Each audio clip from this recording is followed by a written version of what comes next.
Hey, so in this video we're going to talk about implied harmony, what it means, how you can mess with it, how to start trying to understand it as best as possible. So we're going to start with the concept that there is a set of rules in music that we understand. I'm not going to say follow, because we set up this understanding of rules to understand implied harmony, if that makes any sense. Once you understand those rules are there to be broken, and you can mess with them and you can do some weird stuff. So the understanding is that we have everything in diatonic music based in the world of a major scale.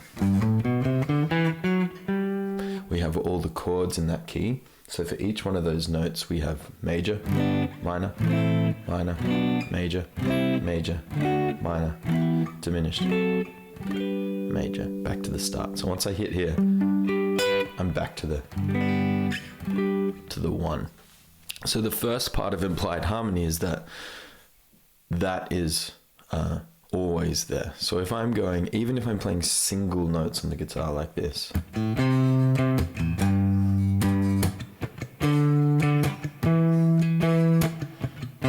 I'm implying 4 chord to the 1 chord to the 5 chord to the 6 chord within that scale. Which means technically, even though there's no chords there, our first guess of the implied harmony here is major, major, major, major, minor, because I'm 4, 1, 5, and 6. And I tell kids this, my students this all the time, is you don't need chords to play a chord progression. If I'm going, sorry, it's very early, but if I go,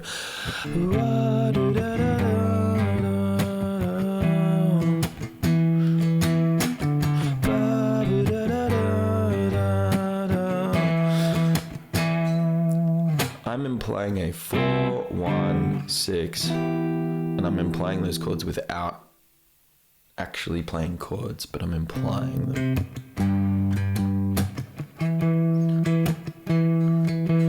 So chords kind of work in this hierarchy. You could start single notes.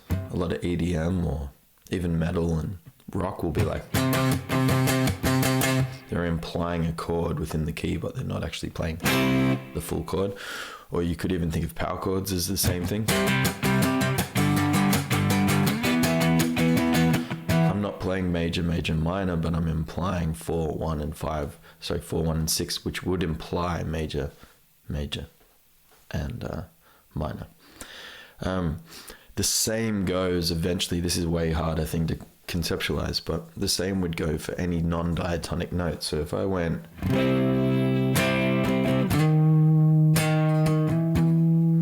and played that non-diatonic, let's put a few chords. If I went,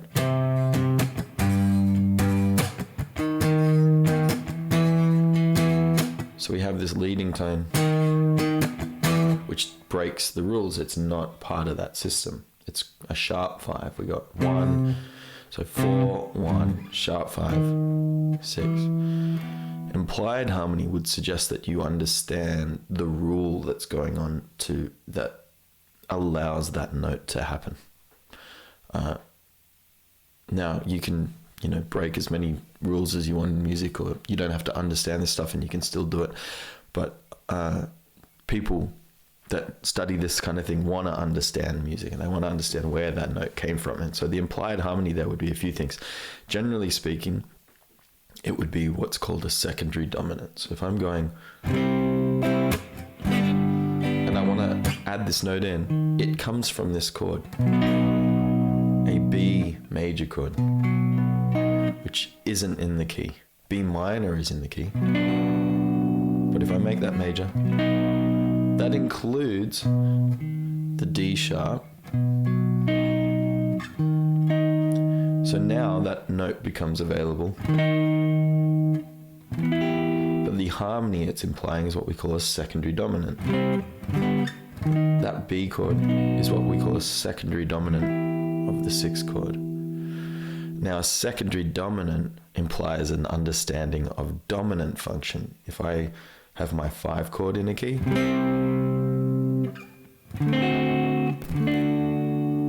function would suggest that wants to go to 1. 5 to 1. Secondary dominant function suggests that we steal that concept and make other chords in the key feel like they're resolving in a similar way. So I could do the 5 of a different chord, 5 of 6. So I could go 4, 5 of 6. I could go 4, 5 of 2, or 5 of 5. Right, now people like Queen or the Beatles did this stuff like crazy. If you think of is this the real life? Is this just tragedy? That's your 5 of the 1. But when it hits the 1, it plays a 5. To the 4. Later on it goes, and then we get 5 of the E flat there. So there's all these secondary dominants that set up the chord changes, which make them feel really like they're resolving all the time. I always say this is like the Beatles thing of instant nostalgia. You feel like you've heard it before when you hear it because they set it up. They set the chord change up. If they go, you want to hear, and then if they go, that takes you back to the right. And then if I right.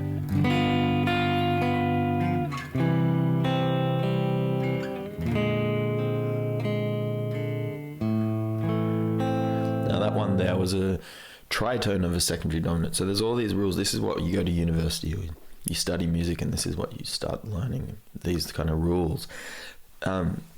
I say rules lightly again. Rules are there to be changed as much as possible. Here's an example of how you could mess with this stuff on a micro level, right? If I had the implied harmony staying in G of 4, 2, 6,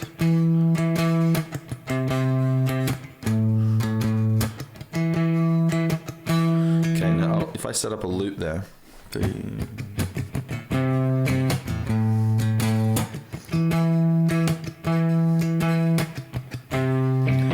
so the implied harmony here would be, it's just 4, 2, major, minor, minor.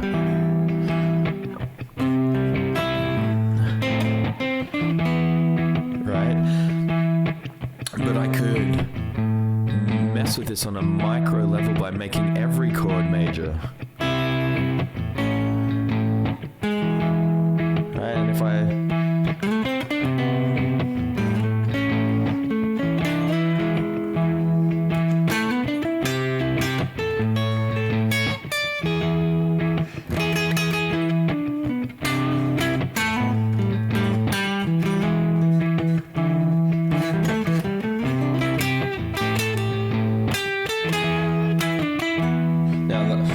concept there is that I'm doing this implied harmony every second. Like I'm implying a harmony on the 4 chord of major.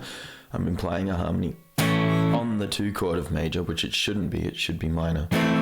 And then I'm implying a major sound on the 6th chord, which should be minor, but I'm going major again. Now, you could take this to a modal level where on the 4 chord I'm implying a Lydian sound, but then mix a Lydian on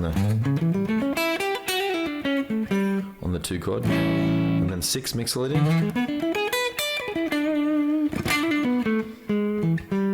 Right, so I'm not just now implying a like major or minor sound, I'm implying a full modal sound every time something happens. Again, this is big in like jazz and fusion, is if you get a chord, right, I can start to imply lots of things on that sound. I could imply that it's just straight up minor.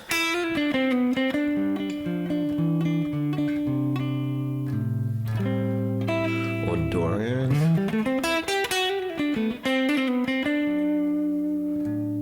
Right, or Phrygian.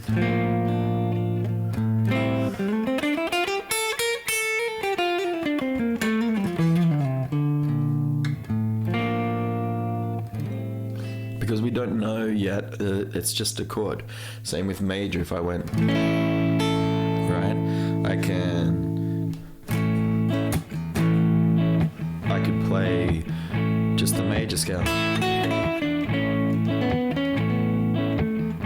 or Lydian, or Mixolydian, or Lydian dominant.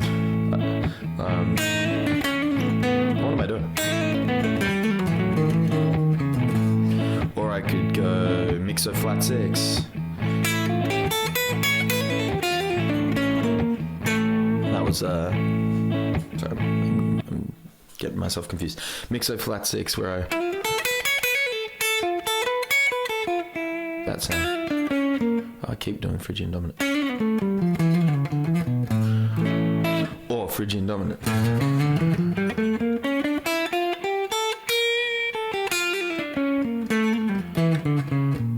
So that's all just for one major chord, right? So you get this like more macro level where you take in the whole chord progression, say a whole bar of music as one sound, and then give it an identity. Or you could go micro and like really break everything down into every single slither of a note even, or a chord. And what I mean by slither of a note is if the melody went,